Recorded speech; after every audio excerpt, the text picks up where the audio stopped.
Student class 10th वालों के लिए सबसे ज्यादा इंपॉर्टेंट वीडियो है। जितने बच्चे 2024 बोर्ड एग्जाम देने वाले हैं, आज मैं आप लोगों को सामाजिक विज्ञान के 60 बहुविकल्पीय प्रश्न बताने वाला हूं पूरी किताब के। और 2024 बोर्ड में 100% यहां से आने वाले हैं। अगर 60 बहुविकल्पीय प्रश्न तैयार कर लेते हो तो ये आपका ऑब्जेक्टिव क्वेश्चन जो 20 नंबर का आता है उसको 20 में 20 नंबर करके चले आओगे। इसके बाद कोई वीडियो आपको देखने की जरूरत नहीं पड़ेगी सामाजिक विज्ञान के ऑब्जेक्टिव क्वेश्चन का। टोटल 60 इंपॉर्टेंट क्वेश्चन बताने वाला हूं आज वीडियो में। वीडियो को लाइक कर देना, चैनल पर नया तो चैनल को जरूर सब्सक्राइब करना। टारगेट मेरा इस बार 95% का बहुत बेहतरीन तरीके से मैं तैयारी करा रहा हूँ आप लोगों को। बस आप लोगों को मन से पढ़ के जाना है। चलिए स्टार्ट करते हैं और पहला प्रश्न देखते हैं। पहला प्रश्न क्या पूछा है कि नेपोलियन की पराजय कब हुई, मतलब किस सन में नेपोलियन का पराजय हुआ था मेरे प्यारे बच्चों। तो 1815 ईस्वी में हुआ था। बी वाला ऑप्शन जो है इसका बिल्कुल करेक्ट ऑप्शन हो जाएगा, लगा लेना। 1815 ईस्वी में नेपोलियन का पराजय हुआ था। बात करें दूसरे प्रश्न की तरफ। दूसरा प्रश्न यह है कि उदारवाद से तात्पर्य है। उदारवाद से क्या तात्पर्य है? तो उदारवाद से तात्पर्य है कि व्यक्ति को स्वतंत्रता तथा कानून के समक्ष समानता। ठीक है, सी वाला ऑप्शन जो है बिल्कुल राइट आंसर हो जाएगा। आगे बढ़े तीसरा प्रश्न। ऑटो वन बिस्मार्क का संबंध किस देश से था? तो ऑटो वन बिस्मार्क का संबंध किस देश से था मेरे प्यारे बच्चों? तो वो था आपका जर्मनी से। ठीक है, जर्मनी से था। बी वाला ऑप्शन सही हो जाएगा। चलिए आगे बढ़ते हैं। प्रश्न नंबर 4 देखो। प्रश्न नंबर 4 क्या है कि जर्मनी के एकीकरण में मुख्य भूमिका किसकी थी? तो जर्मनी के एकीकरण में मुख्य भूमिका थी ऑटो वन बिस्मार्क का। ठीक है, किनका? ऑटो वन बिस्मार्क का मेन भूमिका था। पहला वाला ऑप्शन बिल्कुल करेक्ट आंसर हो जाएगा। देखिए आगे क्वेश्चन नंबर 5 में नेपोलियन संबंधित था, मतलब नेपोलियन किससे संबंधित था मेरे प्यारे बच्चों? फ्रांस देश से संबंधित था। सी वाला ऑप्शन जो है वो करेक्ट आंसर होगा। सी वाले पे टिक आप लगा लो। इसके बाद आता है क्वेश्चन नंबर 6 जो कि कह रहा है कि वियना की संधि कब हुई थी? तो वियना की संधि कब हुई थी? 1815 ईस्वी में हुआ था। बी वाला ऑप्शन जो है बिल्कुल राइट आंसर हो जाएगा। बी वाला 1815 ईस्वी में। आगे बढ़ेंगे, अगला प्रश्न देखेंगे। प्रश्न नंबर 7वां कि निम्नलिखित नेताओं में से किसने एक गुप्त संगठन यंग इटली बनाया? ठीक है, किसने यंग इटली एक गुप्त संगठन बनाया? तो वो थे आपके मेथसनी, जिसे हम लोग मेजनी के नाम भी जानते हैं। ठीक है, मेथसनी कहिए या मेजनी कहिए उनको। डी वाला ऑप्शन सही हो जाएगा। आगे बढ़ेंगे। प्रश्न नंबर 8वां। प्रश्न नंबर 8वां है कि निम्न में से यह किसका कथन है जब फ्रांस छींकता है तो बाकी यूरोप को सर्दी जुकाम हो जाता है? ठीक है, किसका कथन है? ये था मैटरनिक का कथन। किसने कहा था? मैटरनिक ने कहे थे। पहला वाला ऑप्शन बिल्कुल राइट आंसर हो जाएगा, मैटरनिक। आगे बढ़ेंगे। प्रश्न नंबर 9 देखो क्या है। फ्रांस की क्रांति कब हुई थी, मतलब फ्रांस की क्रांति किस सन में हुआ था? 1789 ईस्वी में हुआ था मेरे प्यारे बच्चों। बी वाला ऑप्शन जो है बिल्कुल करेक्ट आंसर हो जाएगा क्वेश्चन नंबर 9 का। चलिए आगे बढ़ते हैं क्वेश्चन नंबर 10।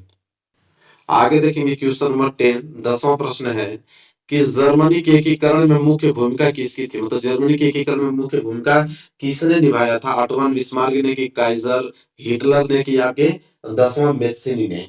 मेरे प्यारो जो ऑटो वन बिस्मार्क ने जर्मनी के एकीकरण में मेन भूमिका अगर किसने निभाया था तो वो थे आपके ऑटो वन बिस्मार्क थे। पहला वाला ऑप्शन बिल्कुल राइट आंसर हो जाएगा।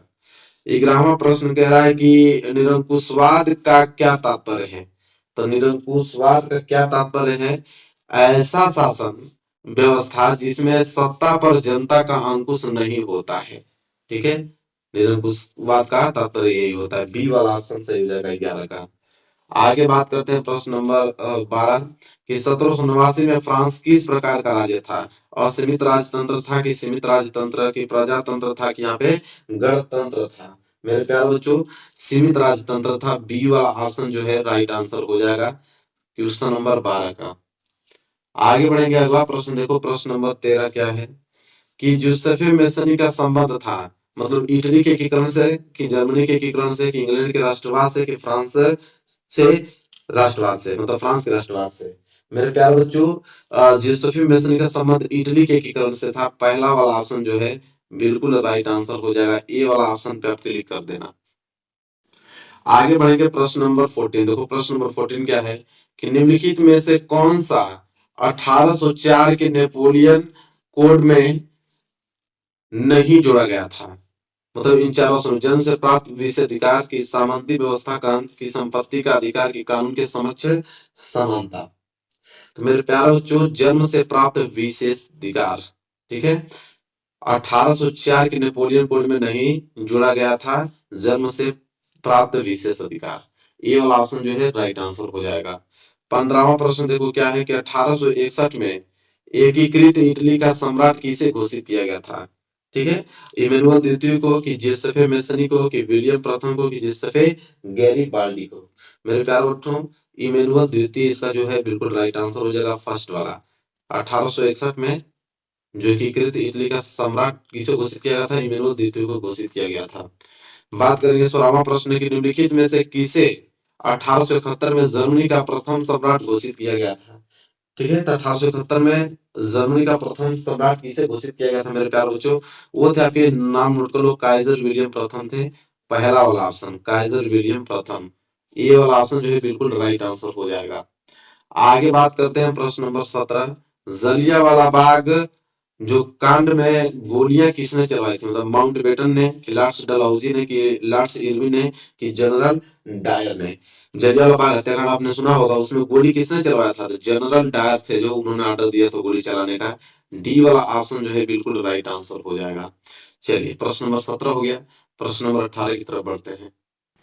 देखिए प्रश्न नंबर 18 क्या है, प्रश्न नंबर 18 मेरे प्यारे बच्चों कि चौरी चौरा कांड कब हुआ था, मतलब किस सन में हुआ था, 1920 में, 1921 में, 1922 में, 1925 में। चौरी चौरा कांड हुआ था मेरे प्यारे बच्चों, किस सन में हुआ था, एक क्वेश्चन 18 का सी 1922। ठीक है, मैंने ट्रिक बताया था कि चौरी चौरा सेम है ना, तो लास्ट में दो दो होगा, मतलब ट्रिक हमने कुछ बताया था आप लोग याद करने का, याद होगा आप लोगों को। 19वां प्रश्न क्या है कि जलियांवाला बाग की घटना कब हुआ। ठीक है, जलियांवाला बाग की घटना किस सन में हुआ था मेरे प्यारे बच्चों, तो याद कर लो इस डेट को, 13 अप्रैल 1919 को, 13 अप्रैल 1919 को जलियांवाला बाग हत्याकांड हुआ था। सी वाला ऑप्शन जो है बिल्कुल राइट आंसर होगा। 20वां प्रश्न देखो क्या है, 20वां है वंदे मातरम गीत के लेखक, वंदे मातरम गीत के लेखक कौन है, बंकिम चंद्र चट्टोपाध्याय, की रविंद्रनाथ टैगोर द्वारा, कि रविंद्रनाथ टैगोर द्वारा लिखे थे, कि अहमदाबाद आंदोलन। अब देखो वंदे मातरम गीत के लेखक ये पूछा है, मतलब ये बहुत सिंपल क्वेश्चन है। ठीक है, 20वां का जो राइट आंसर होगा वो पहला ही होगा, बंकिम चंद्र चट्टोपाध्याय द्वारा। वंदे मातरम गीत के लेखक कौन है, बंकिम चंद्र चट्टोपाध्याय। 21वां क्या है, हिंद स्वराज पुस्तक के लेखक कौन है, तो हिंद स्वराज पुस्तक के लेखक आपके महात्मा गांधी जी हैं। सी वाला ऑप्शन बिल्कुल करेक्ट आंसर हो जाएगा यहाँ पे, कौन है, महात्मा गांधी जी हैं। चलिए आगे बढ़ते हैं, प्रश्न नंबर 22वां क्या है कि निम्नलिखित में से किसने बारदौली सत्याग्रह का नेतृत्व किया था। तो इन चारों ऑप्शन में से कौन है जो बारदौली सत्याग्रह का नेतृत्व किए थे, वो आपके हैं सरदार वल्लभ भाई पटेल जी। और डी वाला ऑप्शन बिल्कुल राइट आंसर हो जाएगा, सरदार वल्लभ भाई पटेल। 23वां प्रश्न देखो, 23 प्रश्न क्या है, 23 है कि भारत में राष्ट्रपिता कहकर किसको संबोधित किया जाता है। तो राष्ट्रपिता किनको कहा जाता है, महात्मा गांधी जी को कहा जाता है भारत में। ये वाला ऑप्शन जो है बिल्कुल राइट आंसर हो जाएगा। चलिए आगे बढ़ेंगे, प्रश्न नंबर 24, 24 प्रश्न है, स्वराज मेरा जन्मसिद्ध अधिकार है और मैं इसे लेकर रहूंगा, किसका कथन है यह। स्वराज मेरा जन्मसिद्ध अधिकार है और मैं इसे लेकर रहूंगा, यह कथन किसका मेरे प्यारे बच्चों, यह है बाल गंगाधर तिलक जी का, बाल गंगाधर तिलक। बी वाला ऑप्शन जो है बिल्कुल राइट आंसर हो जाएगा, बाल गंगाधर तिलक। आगे बात करते हैं, 25वां प्रश्न क्या है, भारतीय राष्ट्रीय कांग्रेस की स्थापना कब हुआ था। तो भारतीय राष्ट्रीय कांग्रेस का जो मतलब स्थापना हुआ था मेरे प्यारे बच्चों, वो 1885 ईस्वी में हुआ था। ये वाला ऑप्शन जो है वो राइट आंसर हो जाएगा। चलिए आगे देते हैं, प्रश्न नंबर 26, प्रश्न नंबर 26वां है, निम्नलिखित में से मिट्टी का प्रकार नहीं है, मतलब चारों ऑप्शन में से कौन मिट्टी का प्रकार नहीं है। तो काली मिट्टी तो होता है, पीली मिट्टी भी होता है, लेटराइट मिट्टी भी होता है, ये सीमेंट जो है मिट्टी का प्रकार नहीं है, सीमेंट। इसलिए डी वाला ऑप्शन जो है वो राइट आंसर हो जाएगा। 27वां प्रश्न देखिए क्या है, 27वां प्रश्न है कि निम्नलिखित में से किस राज्य में काली मिट्टी पाई जाती है। तो किस राज्य में काली मिट्टी पाई जाती है मेरे प्यारे बच्चों, बहुत इंपोर्टेंट प्रश्न है। तो काली मिट्टी गुजरात में पाई जाती है। ठीक है, बी वाला ऑप्शन जो है राइट आंसर हो जाएगा, गुजरात। ट्रिक लगा लो इसमें। आगे बात करते हैं, प्रश्न नंबर 28, प्रश्न नंबर 28 मेरे प्यारे बच्चों यह है कि पर्वतों पर मृदा अपरदन का साधन है, मतलब पर्वतों पर मृदा अपरदन का साधन क्या है? पवन है कि हिमनद है कि आपके जल है कि पशु चारण है? हिमनद है। बी वाला ऑप्शन जो है वो करेक्ट आंसर हो जाएगा, हिमनद। चलिए प्रश्न नंबर 28 भी हो गया। प्रश्न नंबर 29 की तरफ बढ़ते हैं। देखो प्रश्न नंबर 29 क्या कह रहा है कि पंजाब में भूमि निम्नीकरण का मुख्य कारण क्या है? तो पंजाब में भूमि निम्नीकरण का मुख्य कारण मेरे प्यारे बच्चों अधिक सिंचाई होता है। क्या होता है? अधिक सिंचाई। सी वाला ऑप्शन जो है वो राइट आंसर हो जाएगा, अधिक सिंचाई। आगे बात करते हैं प्रश्न नंबर 30वां। देखो प्रश्न नंबर 30वां क्या है कि निम्नलिखित में से कौन सा नवीकरण योग्य संसाधन नहीं है? तो देखो निम्नलिखित में से कौन सा नवीकरणीय योग्य संसाधन नहीं होता? पवन ऊर्जा, जल की जीवाश्म ईंधन क्या आपका वन। ठीक है, देखो जीवाश्म ईंधन जो है वो नवीकरणीय योग्य संसाधन नहीं है, जीवाश्म ईंधन। सी वाला ऑप्शन जो है उस करेक्ट आंसर होगा। बात करेंगे प्रश्न नंबर 31 की तरफ। 31 है कि चाय की खेती के लिए कौन सी मिट्टी उपयुक्त मानी जाती है? लाल मिट्टी, जलोढ़ मिट्टी की, पर्वतीय मिट्टी की, आपके लेटराइट मिट्टी। देखो चाय की खेती के लिए अगर हम बात करें तो चाय की खेती के लिए लेटराइट मिट्टी जो है सबसे अच्छी मानी जाती है। इसलिए डी वाला ऑप्शन जो है बिल्कुल राइट आंसर हो जाएगा क्वेश्चन नंबर 31 का। 32 की तरफ बढ़ेंगे। 32 प्रश्न मेरे प्यारे बच्चों है कि निम्नलिखित में से किस राज्य में सीढ़ीदार खेती की जाती है? मतलब सीढ़ी नुमा, सीढ़ी बना बनाकर किस राज्य में खेती की जाती है? पंजाब में, हरियाणा में, उत्तर प्रदेश में, क्या आपके उत्तराखंड में?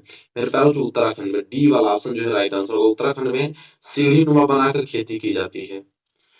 आगे बात करेंगे, ये डी वाला सही हो जाएगा। 33वां प्रश्न क्या है कि निम्न में से कौन सा एक व्यक्तिगत संसाधन नहीं है? बताना कि व्यक्तिगत संसाधन नहीं है कौन? बागान, चारागाह की, भूमि के, आपके खनिज संसाधन। देखो खनिज संसाधन जो है वो व्यक्तिगत संसाधन नहीं होता है। डी वाला ऑप्शन जो है बिल्कुल राइट आंसर हो जाएगा। 34 देखो 34 क्या है? निम्नलिखित में से कौन सा संसाधन पुनः चक्रीय है? मतलब पुनः चक्रीय कौन है? तो वो आपका पहला वाला ऑप्शन लोहा हो जाएगा, क्योंकि लोहा को हम पुनः किसी भी दूसरे रूप में डाल सकते हैं। तो पुनः संसाधन क्या है? लोहा है। तो 34 का ए वाला जो है ऑप्शन बिल्कुल राइट आंसर हो जाएगा। आगे बढ़े, अगला प्रश्न है आपका 35। 35 प्रश्न क्या है कि निम्नलिखित में से कौन सा एक संभावित संसाधन है? संभावित संसाधन कौन है आपका? कोयला कि पेट्रोलियम कि, यहाँ पे पवन ऊर्जा की, यहाँ पे आपके बॉक्साइट। ठीक है, तो देखो संसाधन पूछ रहा है वो भी आपका संभावित संसाधन। तो आपका सी वाला ऑप्शन सही हो जाएगा। पवन ऊर्जा जो है एक संभावित संसाधन के अंतर्गत आता है। सी वाला ऑप्शन बिल्कुल राइट आंसर हो जाएगा। बात करेंगे प्रश्न नंबर 36। प्रश्न नंबर 36 है चिपको आंदोलन संबंधित है। मतलब चिपको आंदोलन किसके लिए संबंधित है? मृदा संरक्षण के लिए, वन संरक्षण के लिए कि जल संरक्षण के लिए, वायु संरक्षण के लिए? देखो वन संरक्षण, वनों की कटाई बहुत तीव्र गति से हो रही थी। वनों की कटाई को रोकने के लिए यह आंदोलन चलाया गया था, चिपको आंदोलन। चलो देखते हैं प्रश्न नंबर 37 क्या है। सुंदरवन राष्ट्रीय पार्क किस राज्य में स्थित है? असम में, उड़ीसा में, पश्चिम बंगाल में, क्या आपके मध्य प्रदेश में? मेरे प्यार जो सुंदरवन राष्ट्रीय पार्क जो है वो पश्चिम बंगाल में स्थित है। सी वाला ऑप्शन बिल्कुल राइट आंसर हो जाएगा, पश्चिम बंगाल। चलिए आगे बढ़ते हैं। प्रश्न नंबर 38 देख लो क्या है। प्रश्न नंबर 38 है कि विश्व में सर्वाधिक वर्षा किस स्थान पर होती है? पूरे वर्ल्ड का बात कर रहा है, पूरे वर्ल्ड में कहाँ पे सबसे अधिक वर्षा होती है? मासिनाम, चेन्नई, व्लादिवोस्टोक कि न्यूयॉर्क में? मेरे प्यारे बच्चों पहला वाला ऑप्शन क्लिक करना। मासिनाम में सबसे ज्यादा अधिक वर्षा होती है। पहला वाला ऑप्शन जो है वह राइट आंसर हो जाएगा। चलिए आगे बढ़ेंगे। प्रश्न नंबर 39। प्रश्न नंबर 39 क्या है कि टिहरी बांध परियोजना किस राज्य में स्थित है? तो टिहरी बांध परियोजना जो है पंजाब में, गुजरात में, उत्तराखंड में कि मध्य प्रदेश में? तो टिहरी बांध परियोजना जो है वो उत्तराखंड में स्थित है। किस राज्य में? उत्तराखंड राज्य इसमें स्थित है। सी वाला ऑप्शन जो है बिल्कुल राइट आंसर हो जाएगा। चलिए आगे बढ़ते हैं प्रश्न नंबर 40। चलिए आगे देखते हैं प्रश्न नंबर 40। देखो प्रश्न नंबर 40 है यहाँ पे कि सलाल बांध किस नदी पर बना है? तो सलाल बांध देखो किस नदी पर? महानदी पे कि चीनाब नदी पे कि सतलुज नदी पे कि कृष्णा नदी पे? चीनाब नदी पे। सलाल बांध किस नदी पे बना है? चीनाब नदी पे। बी वाला ऑप्शन जो है राइट आंसर होगा, उसको आप क्लिक कर लो। इसके बाद 41 की अगर हम बात करें, 41 प्रश्न है कि इनमें से कौन सी रबी फसल है? चावल, मोटे अनाज, चना, चना में भी आपका काला चना, फिर कपास। इन चारों में बताना है कि रबी की फसल कौन है? तो रबी की फसल सी वाला ऑप्शन है चना। चना में वो भी कौन सा? काला चना। सी वाला ऑप्शन राइट आंसर हो जाएगा। इसके बाद 42 प्रश्न देखेंगे। 42 प्रश्न है कि इनमें से कौन सी एक फलीदार फसल है। तो फलीदार फसल कौन है? दालें कि मोटे अनाज की, ज्वार, तिल, यहाँ पे तिल। तो दालें, दालें जो है वो एक किसके अंतर्गत आती है? फलीदार फसल के अंतर्गत आती हैं। ये वाला ऑप्शन बिल्कुल राइट आंसर हो जाएगा। आगे बढ़ेंगे, अगला प्रश्न है 43। 43 प्रश्न है कि निम्नलिखित में से कौन सी एक रेशेदार फसल है? जूट, कॉफी, जौ कि रबर। तो रेशेदार फसल की अगर हम बात करें तो जूट में सबसे अधिक ज्यादा रेशा होता है। रेशेदार फसल क्या है? जूट। ये वाला ऑप्शन जो है वो राइट आंसर हो जाएगा। आगे बढ़ेंगे, 44 प्रश्न देखेंगे। 44 है कि निम्नलिखित में से कौन से रोपण की फसल है? तो रोपण फसल किनको कहा जाता है? गेहूं को, चना को, गन्ना को, मूंगफली को। तो गन्ना, गन्ना जो है रोपण फसल के अंतर्गत आती है। सी वाला ऑप्शन जो है वो बिल्कुल राइट आंसर हो जाएगा। आगे बात करेंगे प्रश्न नंबर 45। प्रश्न नंबर 45 है कि झरिया प्रसिद्ध है, मतलब झरिया किसके लिए प्रसिद्ध है? लौह अयस्क के लिए, कोयला के लिए, तांबा के लिए कि बॉक्साइट के लिए। तो झरिया जो प्रसिद्ध है उसको याद कर लेना आप लोग, बहुत इंपॉर्टेंट है। कोयला के लिए, कोयला के संसाधन के लिए, जो कोयला के खदान है उसके लिए प्रसिद्ध है झरिया। बी वाला ऑप्शन जो है वो राइट आंसर हो जाएगा। आगे देखेंगे, अगला प्रश्न है 46। 46 प्रश्न मेरे प्यारे बच्चों है कि निम्नलिखित में से कौन सा परंपरागत ऊर्जा का स्रोत है? कोयला, पेट्रोलियम, सौर ऊर्जा के आपके प्राकृतिक गैस। तो देखो, कौन सा परंपरागत ऊर्जा का स्रोत पूछा है ना, वो आपका सौर ऊर्जा कहलाएगा। सी वाला ऑप्शन जो है राइट आंसर हो जाएगा, सौर ऊर्जा। क्लिक कर लो। आगे बात कर लेते हैं प्रश्न नंबर 47। प्रश्न नंबर 47 है कि भारत में पवन ऊर्जा का विशाल केंद्र कहाँ स्थित है? देखो, पूरे भारत को बता रहा है कि भारत में पवन ऊर्जा का विशाल केंद्र कहाँ स्थित है। उत्तराखंड में कि तमिलनाडु में कि हिमाचल प्रदेश में कि आपके राजस्थान में। तो तमिलनाडु में। कहाँ पे? तमिलनाडु में जो है वो पवन ऊर्जा का विशाल केंद्र स्थित है। चलो आगे बात करते हैं प्रश्न नंबर 48। प्रश्न नंबर 48 है यहाँ पे कि मुंबई हाई प्रसिद्ध है। मुंबई हाई किसके लिए प्रसिद्ध है? तो तेल शोध कारखानों के लिए, पेट्रोलियम के लिए प्रसिद्ध है। ये वाला ऑप्शन जो है बिल्कुल राइट आंसर हो जाएगा, तेल शोधक कारखानों, पेट्रोलियम के लिए। जैसे झरिया प्रसिद्ध था कोयले के लिए, उसी तरह मुंबई हाई प्रसिद्ध है तेल शोध कारखानों के लिए। आगे बढ़ेंगे, अगला प्रश्न है 49। 49 प्रश्न मेरे प्यारे बच्चों ये है कि निम्नलिखित में से कौन सा ऊर्जा का गैर परंपरागत स्रोत है? तो ऊर्जा का कौन सा गैर परंपरागत स्रोत है आपका यहाँ? आपके सौर ऊर्जा की, कोयला, यहाँ पे की पवन ऊर्जा की, ज्वारीय ऊर्जा। तो ऊर्जा का गैर परंपरागत स्रोत पूछ रहा है यहाँ पे। तो इसका राइट आंसर हो जाएगा मेरे प्यारे बच्चों सौर ऊर्जा, पहला वाला ऑप्शन। ठीक है, इस पे क्लिक कर लेना आप लोग, पहला वाला ऑप्शन। आगे बात करेंगे, अगला प्रश्न आप लोगों का है प्रश्न नंबर 50 कि एंथ्रेसाइट का संबंध किस खनिज से है? तांबा से है कि बॉक्साइट से है कि सोना से है? यहाँ पे आपका कोयला से है। देखो, एंथ्रेसाइट का जो संबंध होता है वो कोयला से होता है। ठीक है, सी वाला और डी वाला ऑप्शन जो आप लोगों का है बिल्कुल राइट आंसर हो जाएगा, उस पर क्लिक कर लेना आप लोग। चलो आगे बढ़ते हैं, अगला प्रश्न देखते हैं। चलिए देखते हैं, 50वां प्रश्न हो गया कोयला। हाँ, अगला प्रश्न देखो, अगला प्रश्न भी सेम उसी प्रकार का प्रश्न है कि कोरबा प्रसिद्ध है, मतलब कोरबा किसके लिए प्रसिद्ध है? प्राकृतिक गैस के लिए, कोयला के लिए, कि यहाँ पे सौर ऊर्जा के लिए, कि यहाँ पे बॉक्साइट के लिए। तो कोरबा मतलब कोयला के लिए। कोरबा भी किसके लिए प्रसिद्ध है? कोयला के लिए ही प्रसिद्ध है। बी वाला ऑप्शन जो है वो राइट आंसर हो जाएगा। आगे देखेंगे 52। 52 है कि श्रीलंका में निम्नलिखित में से कौन सा बहुसंख्यक वर्ग है? तमिल, ईसाई, सेनली के मुस्लिम। तो सेनली जो है वो बहुसंख्यक वर्ग है श्रीलंका में। सी वाला ऑप्शन जो है वो राइट आंसर हो जाएगा, सेनली। आगे बढ़ेंगे, अगला प्रश्न है 53। 53 प्रश्न है कि भारत के संविधान की 8वीं अनुसूची में कुल भाषा कितना है? तो भारत के संविधान के 8वीं अनुसूची में कुल टोटल भाषा जो है मेरे प्यारे बच्चों वो 22 है, 22 भाषा है। ठीक है, बी वाला ऑप्शन क्लिक कर लो, यही राइट आंसर होगा। 54 की अगर हम बात करें, 54 प्रश्न जो है वह है कि भारत में पंचायती राज की स्थापना हुई थी।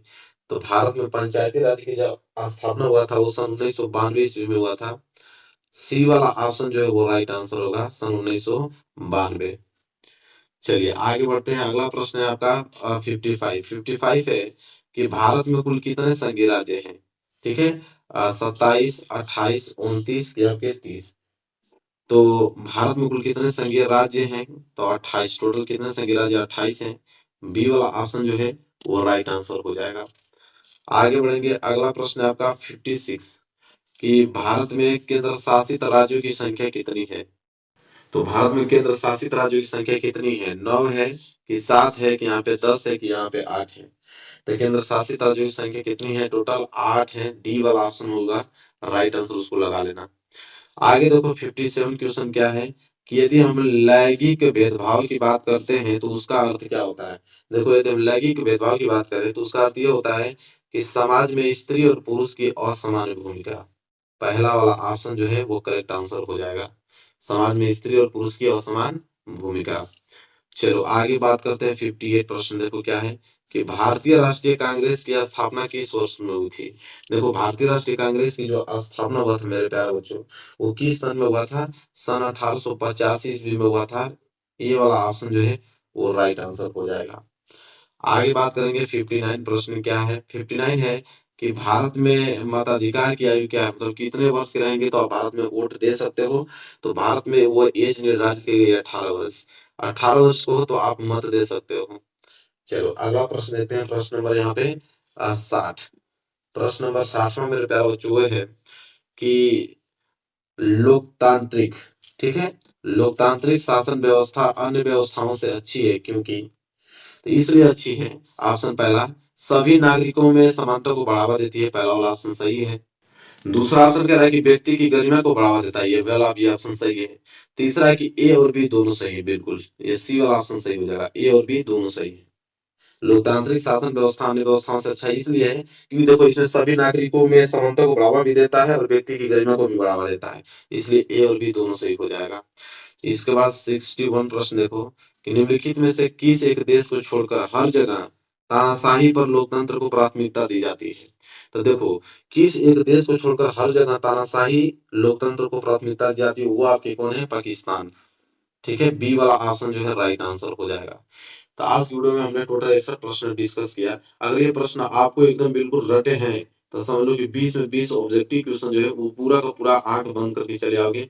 और यहाँ से 20 मतलब कि 6 आपका 3 6 18 3% आप लोगों का तैयार हो जाएगा। 100% का होता है ना एग्जाम, 3% बस मात्र इस ऑब्जेक्टिव क्वेश्चन से ला दोगे बस इस वीडियो से। तो वीडियो को लाइक कर देना, वीडियो को इतना ज्यादा शेयर कर देना क्योंकि जितने भी फ्रेंड आपके हाई स्कूल में पेपर देने वाले उनके पास ये पहुंच पाए और वो भी अच्छे मार्क्स ला पाए। चलिए मिलेंगे आपसे नेक्स्ट वीडियो में, तब तक के लिए धन्यवाद।